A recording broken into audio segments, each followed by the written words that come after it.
آج ہمارے ذرائع پاکستان کی معیشت اور مارکیٹ پر مرکوز ہیں۔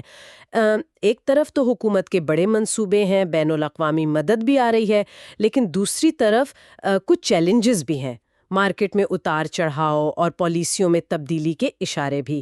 تو آئیے ذرا تفصیل سے دیکھتے ہیں ان سب کو۔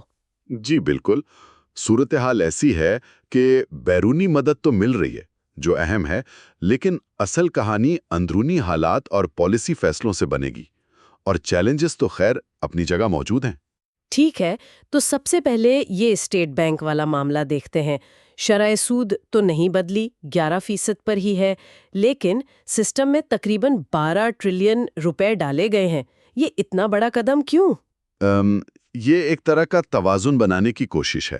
مقصد یہ ہے کہ بینکوں کے پاس پیسہ ہو، یعنی لیکویڈیٹی ہو، تاکہ وہ قرضے دے سکیں۔ اچھا۔ اور چونکہ شرح سود نہیں بڑھائی، تو کوشش ہے کہ مہنگائی کو مزید ہوا نہ ملے، لیکن معاشی پہیہ بھی چلتا رہے۔ لیکن بات یہ ہے کہ 12 ٹریلین روپے یہ رقم کافی بڑی ہے، اس سال کی شاید سب سے بڑی مداخلتوں میں سے ایک ہے۔ یہ واقعی ایک بڑی رقم ہے۔ اچھا، اور اسی دوران حکومت کے اگلے 3 سال کے اہداف بھی سامنے آئے ہیں۔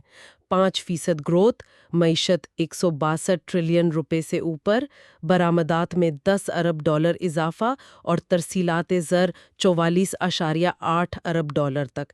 یہ اہداف مطلب موجودہ حالات میں کچھ زیادہ پرامید نہیں ہے؟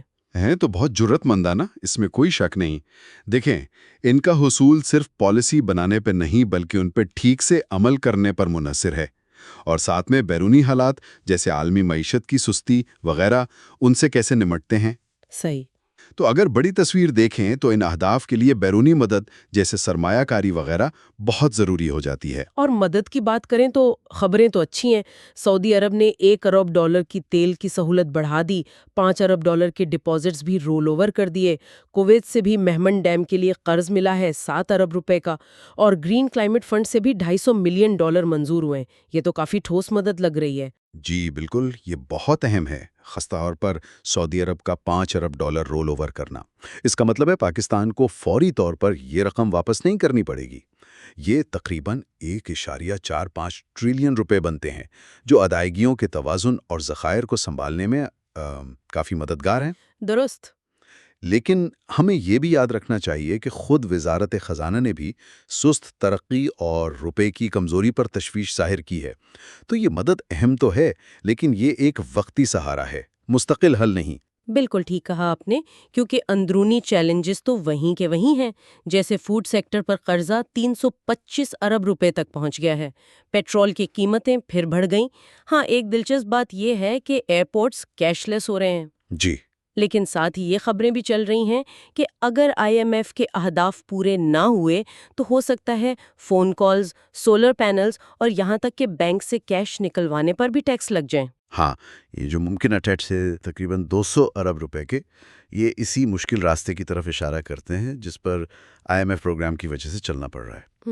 مطلب ایک طرف تو مالیاتی خسارہ کم کرنا ہے جو IMF چاہتا ہے، اور دوسری طرف عوام پر بوجھ بھی نہ پڑے اور معاشی ترقی بھی رکے نہ۔ یہ توازن بہت مشکل ہے، یہی اصل چیلنج ہے۔ اب ذرا مارکیٹس کی طرف آتے ہیں۔ پاکستان سٹاک ایکسچینج PSX میں پچھلے ہفتے کافی ہلچل رہی۔ جمعے کو تو زبردست تیزی تھی، تقریباً 4900 پوائنٹس کا اضافہ، لیکن اگر پورے ہفتے کا حساب دیکھیں تو مارکیٹ 1% گری ہے۔ یہ کیا چکر تھا؟ اس طرح کا جو شدید اتار چڑھاؤ ہوتا ہے نا، یہ اکثر سرمایہ کاروں کے بدلتے ہوئے جذبات دکھاتا ہے۔ جمعے کی تیزی تو شاید سعودی عرب والی اچھی خبر یا MSCI انڈیکس کے بارے میں امیدوں کی وجہ سے تھی۔ اچھا، لیکن ہفتہ وار کمی یہ بتاتی ہے کہ مجموعی طور پر بے یقینی ابھی بھی ہے، اور اسی دوران وہ جو چراٹ سیمنٹ اور شیرازی انویسٹمنٹس کی اٹک سیمنٹ والی ڈیل تھی وہ ناکام ہو گئی۔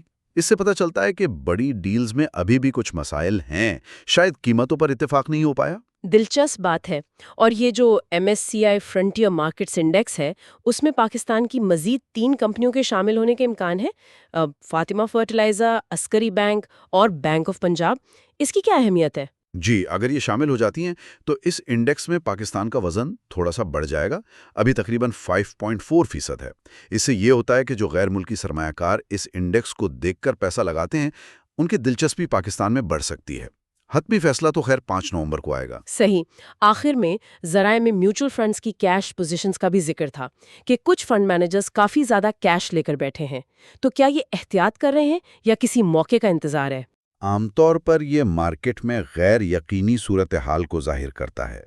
جب فنڈ مینیجرز زیادہ کیش رکھتے ہیں تو اس کا ایک مطلب یہ ہو سکتا ہے کہ وہ موجودہ قیمتوں پر مزید پیسہ لگانے سے ہچکچا رہے ہیں، یا پھر وہ اندازہ لگا رہے ہیں کہ مارکیٹ شاید گرے گی تو پھر کم قیمت پر اچھے شیئرز خریدیں گے۔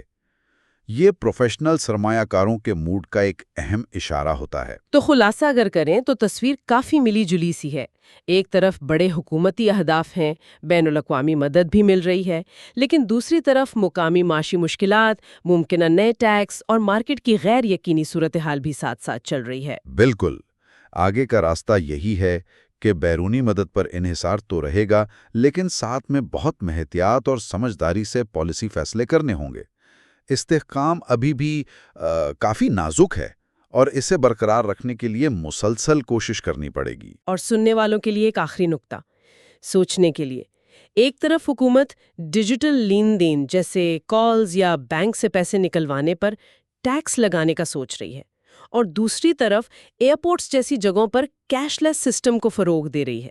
یہ جو بظاہر متضاد اشارے ہیں، یہ مستقبل میں فائنینشل انکلوژن یعنی مالی شمولیت اور عام آدمی کے پیسے کے استعمال کے رویے پر کیسے اثر انداز ہو سکتے ہیں؟